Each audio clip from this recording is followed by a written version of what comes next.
Olá, professor, professora, seja muito bem-vindo, bem-vinda a mais esse momento de interação do curso Estratégias para Potencializar a Aprendizagem em Ambientes Digitais. Eu sou o professor Roberto Araújo, estou com vocês aqui desde o primeiro circuito, que tratou da importância da análise contextual para o delineamento do planejamento, que foi o segundo ponto daquilo que a gente discutiu lá no primeiro circuito. Como é que eu posso, pelo mapeamento do contexto, ir selecionando já e pensando ou fazendo um levantamento de hipóteses acerca das estratégias que eu posso usar ou não, dependendo do meu repertório metodológico. Agora a gente vai conversar sobre estratégias de comunicação. Então, como é que a gente pode adotar uma linguagem a partir da seleção dos materiais que a gente tem, da curadoria que a gente faz? E curadoria não é só selecionar materiais de terceiros, é selecionar materiais que são alheios, mas com comentários pessoais particulares. Como é que a gente faz essa comunicação? Isso é muito importante na hora da gente selecionar e avaliar o melhor material para atender aquela pessoa que está lá do outro lado, esperando essa comunicação mais clara, mais coerente, mais coesa, mais concisa. Isso é muito importante também nas estratégias de comunicação. E como é que eu elaboro também o meu próprio material, a autoria, levando em consideração os estilos de aprendizagem, que foi aquilo que a gente discutiu lá no primeiro circuito. Pessoas que aprendem mais com um podcast, pessoas que aprendem mais com uma videoaula. E nesse segundo circuito, também nós vamos falar um pouco das diferenças entre atividades síncronas e assíncronas, os seus limites, suas potencialidades, como é que a gente pode usá-las, empregá-las em contextos mais variados. Então é um circuito com muita informação também, mas na qual você vai ser convidado a participar ativamente dos debates que nós vamos construir. Então vamos ter um fórum nesse circuito e vamos ter uma atividade que é bem legal, que você vai construir um mapa artesanal, mapa mental artesanal. Mas antes, eu queria iniciar falando com vocês sobre as estratégias de comunicação para ambientes digitais que promovam a interatividade, que possam facilitar a comunicação, em que as pessoas se sintam motivadas, engajadas a fazer o exercício da sua voz. Sempre não podemos esquecer o seguinte, que uma comunicação didática depende da pessoa lá do outro lado saber que você se importa com ela. Então, a comunicação didática, ela envolve também um sentimento de empatia, e isso está entrelaçado, entremeado com planejamento e análise contextual, porque você precisa saber onde você quer chegar.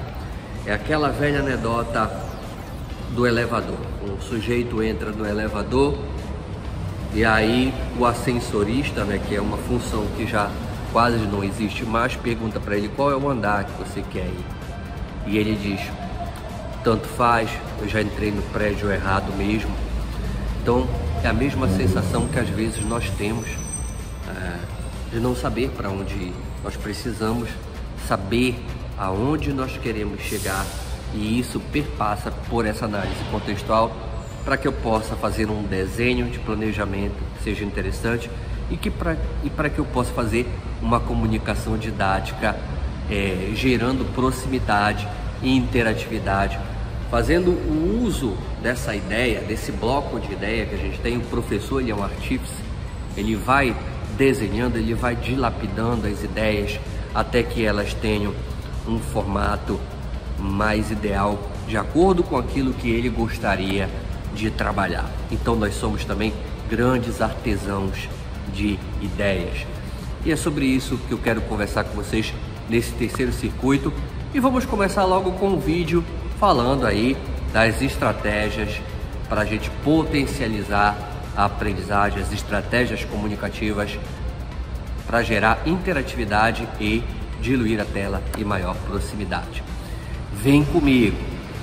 Então, professores, como eu havia frisado, a gente vai começar a nossa conversa sobre estratégias para que a gente possa gerar uma comunicação mais didática, em que haja maior proximidade entre as pessoas e, consequentemente, maior engajamento nas atividades e as ações que você se propõe a fazer, realizar com os seus alunos ou com os seus cursistas. E como é que a gente constrói, então, uma comunicação didática em ambientes digitais?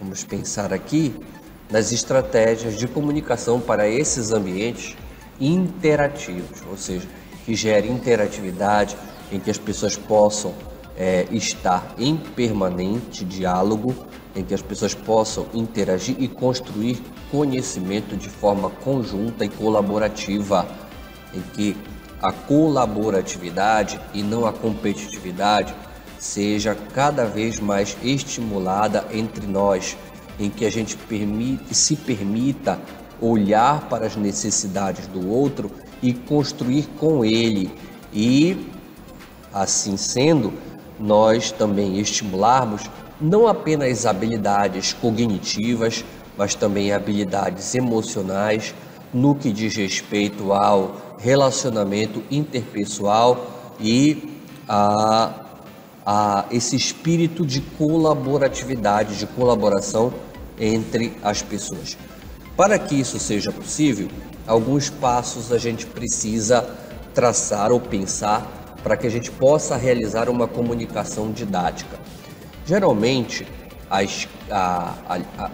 o modo como você apresenta a comunicação, não apenas escrita, mas também oral, ela precisa de algumas regras, ela precisa de alguns elementos que são fundamentais, que são elementos base, que vão gerar uma comunicação mais didática e efetiva. A primeira é que você precisa ser claro.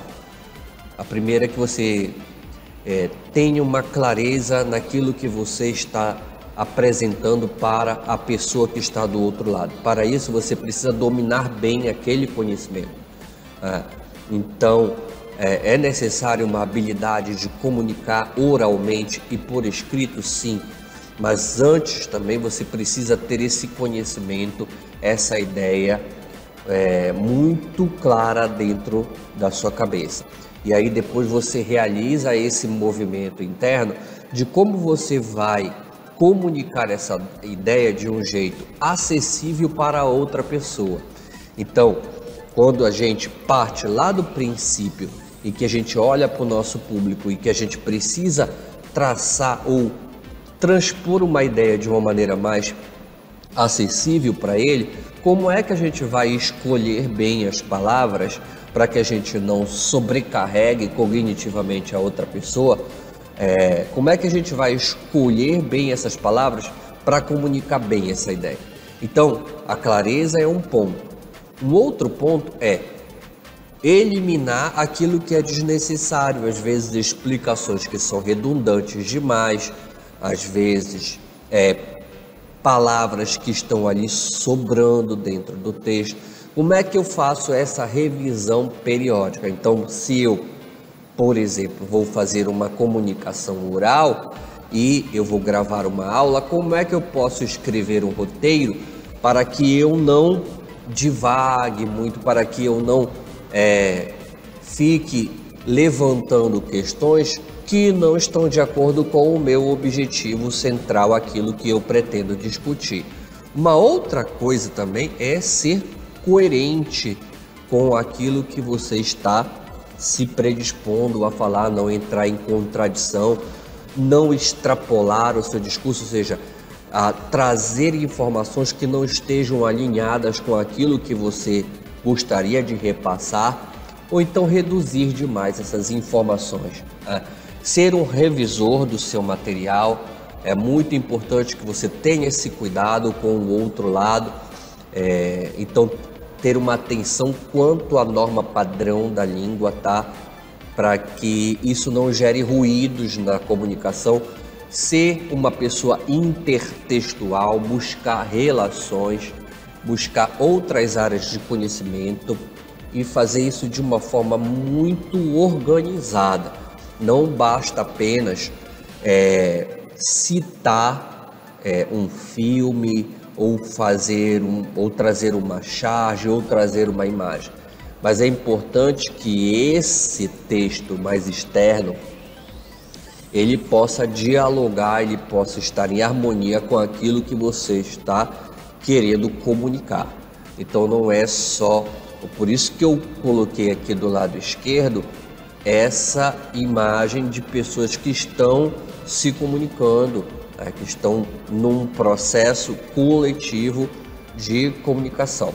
Então, a pessoa, você precisa também ter essa visão mais plural do conhecimento. Equilíbrio é um elemento também muito importante, não extravasar, não colocar muitas informações as quais o seu cursista ou o seu aluno não vão conseguir dialogar com essas informações. Isso é muito importante.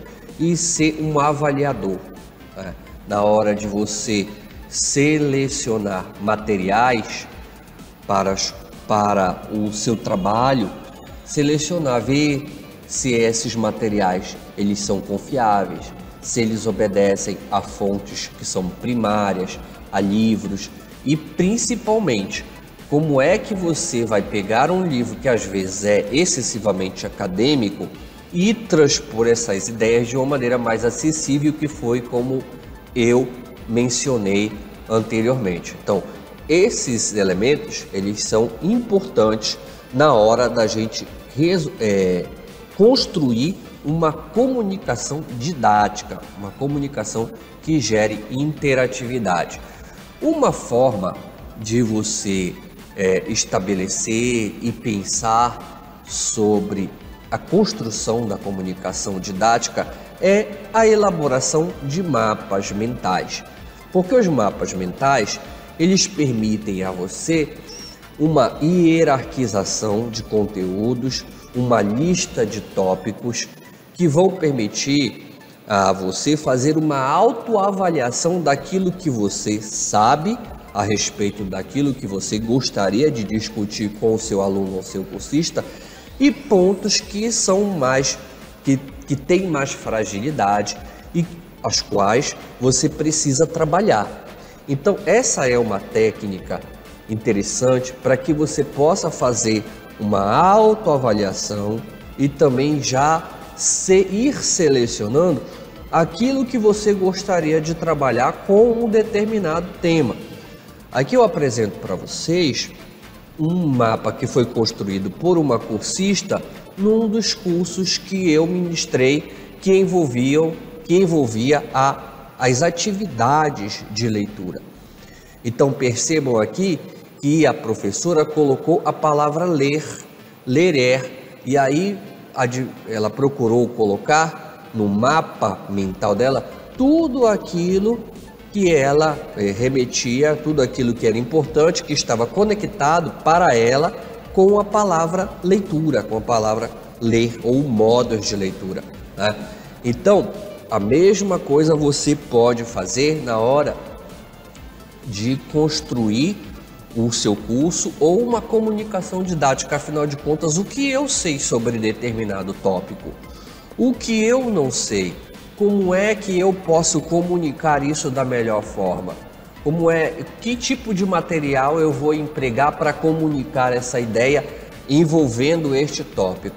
Então, o mapa mental, ele permite esse mapeamento e a organização para que depois você comece a realizar uma sequência de tópicos hierarquizado, organizado, em torno de um tema que é o tema central que você quer discutir, e como você vai, no seu planejamento, ir sequenciando e criando tópicos em torno desta temática central que você quer discutir.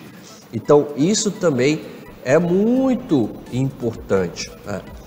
E aí isso remete também ao planejamento, ao modo como eu mostrei o template que eu mostrei para vocês lá atrás, em que a gente vai descrevendo o conteúdo, vai descrevendo como é que a gente vai trabalhar esse conteúdo, como é que eu vou